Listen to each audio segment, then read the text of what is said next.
We're Team Sake, and today we're going to be talking to you guys about sushi making and the history of the Japanese process. My name is Cody Nelson. Brett Stockley, Jose Palayo. And Olivia Garcia. Alright, so the origin of sushi dates back to the 4th century in China. Fish was salted and then stored in cooked rice.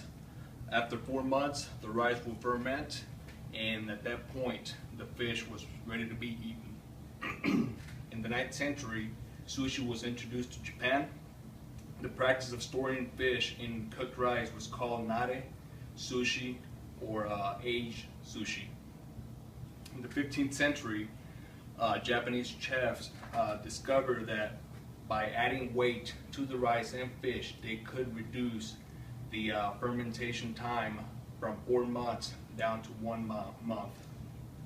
And this practice became known as the mama nare sushi, or raw aged sushi. So the sushi making process continued to evolve, and in the mid-1700s, sushi makers placed a layer of cooked rice seasoned with vinegar alongside a layer of fish. Then, the layers were compressed in a small wooden box for about 2 hours.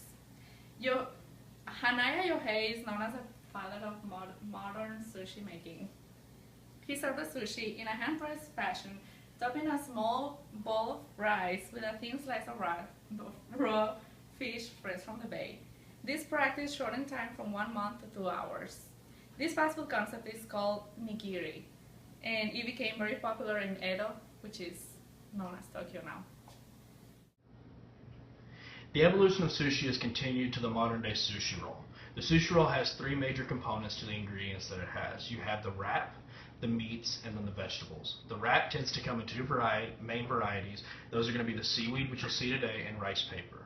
The meat tends to come in multiple varieties, the most common of which is a fin fish. This includes your tunas and your eels. You also have the shellfish, which are going to be your crabs, shrimp, and oysters. And then the last category of meat that you're really going to have to deal with are going to be the inkfish, which is going to be your octopi and then squid. Vegetables come in a lot of varieties. The major ones that you're really going to see a lot are going to be cucumbers and then avocado, which again is going to be used today. Now, we were lucky enough for you guys to be able to see next a gentleman from Shogun, which is 15.9 miles from the center of West Fork, show us how to make an Alaskan roll.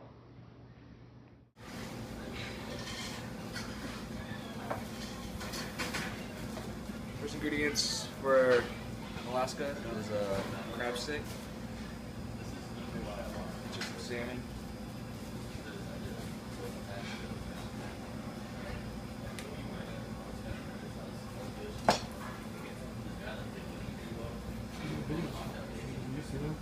last ingredients, avocados.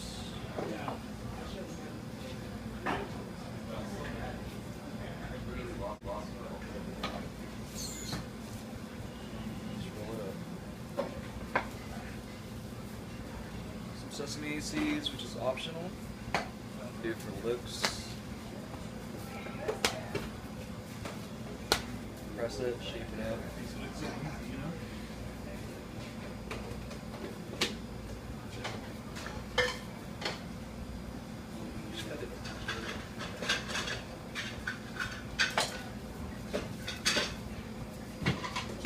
As an American, now that I've seen it done, I'm going to be able to do it. So, with the help from my assistant here, we're going to go ahead and get this started.